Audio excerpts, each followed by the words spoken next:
大家好，歡迎收睇四眼仔 AI 足球分析，我係四眼仔。我呢條 channel 主要係分享 AI 分析網絡上面嘅球賽往績數據，去模擬球賽結果。如果覺得內容有趣嘅話，就記得 like、comment、subscribe。唔講咁多，我哋馬上開始。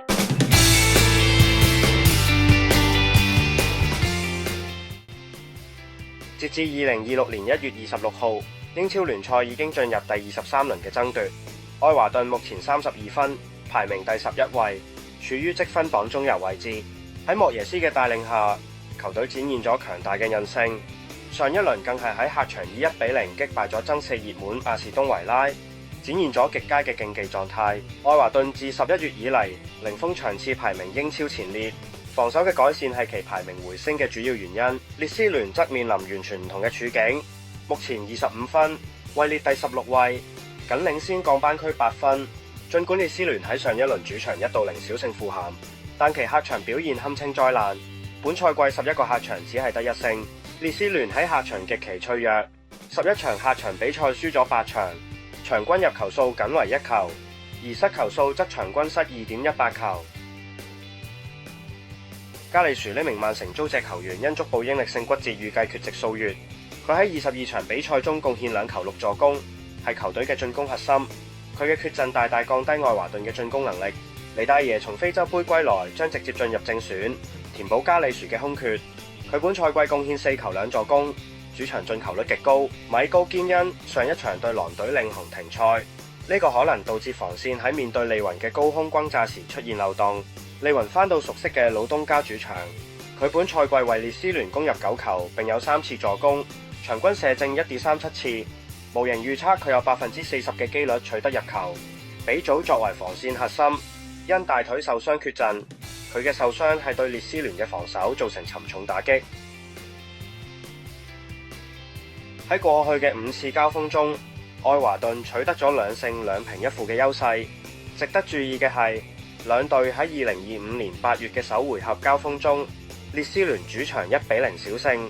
此外，愛華頓喺過去9場主場對列斯聯嘅比賽中保持咗8場不敗，心理優勢明顯。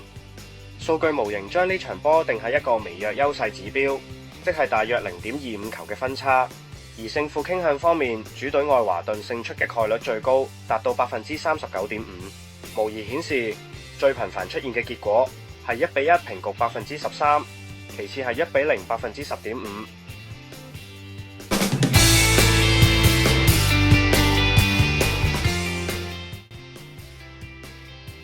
基羅納上賽季雖然創造咗歐聯奇蹟，但本賽季受限於歐戰消耗同嚴重嘅傷病潮，目前排名喺第13位，24分。基達菲則一如既往咁採取強硬嘅身體對抗與防守反擊，目前21分，排名第18位。保級形勢嚴峻，基羅納近期狀態神勇，錄得聯賽3連勝，先後擊敗咗馬略卡、奧沙辛拿同愛斯賓奴。基羅納本賽季雖有7名國腳，但目前嘅傷病名單多達11人，呢個喺足球統計學中屬於極高風險類別。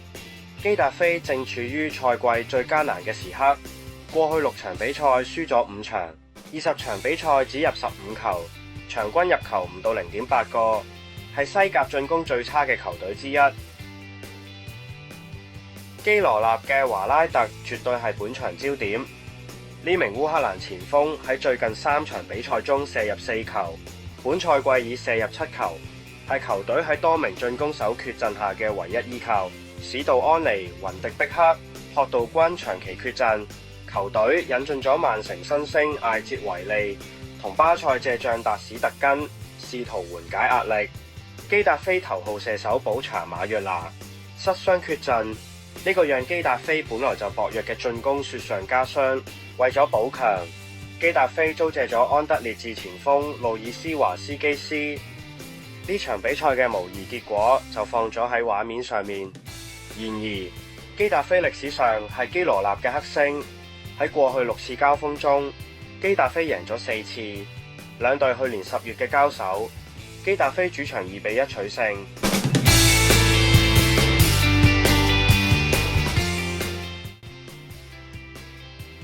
呢個係一場典型嘅意甲護級6分戰。維羅納目前排名第19位，21場比賽僅得14分，形勢岌岌可危。烏甸尼斯則26分排名第11，雖然暫無護級之憂，但近期一勝難求，正處於滑坡期。維羅納最近10場比賽錄得0勝4平6負嘅慘淡戰績。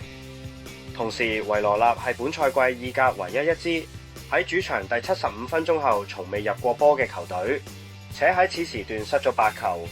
呢個表明球隊嘅體能儲備同心理承受力存在嚴重缺陷。烏甸尼斯近期亦都陷入咗平局怪圈，最近6場只係得1勝。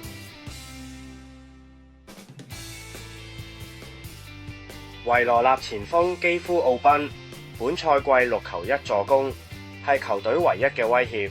烏甸尼斯核心基倫戴維斯貢獻6球3助攻，其高空優勢將對維羅納脆弱嘅防線造成威脅。只要艾基倫今入球，烏甸尼斯喺過去8場比賽中保持不敗。以下畫面係模擬結果，而維羅納係烏甸尼斯嘅黑星。喺過去6次交鋒中，維羅納2勝4平保持不敗。2025年8月最近一次交手以1-1握手言和。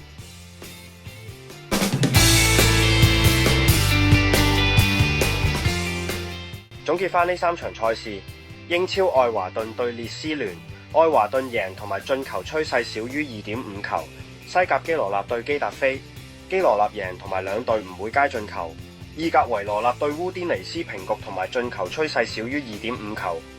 如果覺得今次分析內容唔錯嘅話，就記得 like、comment、subscribe。我係四眼仔，我哋下次再見，拜拜。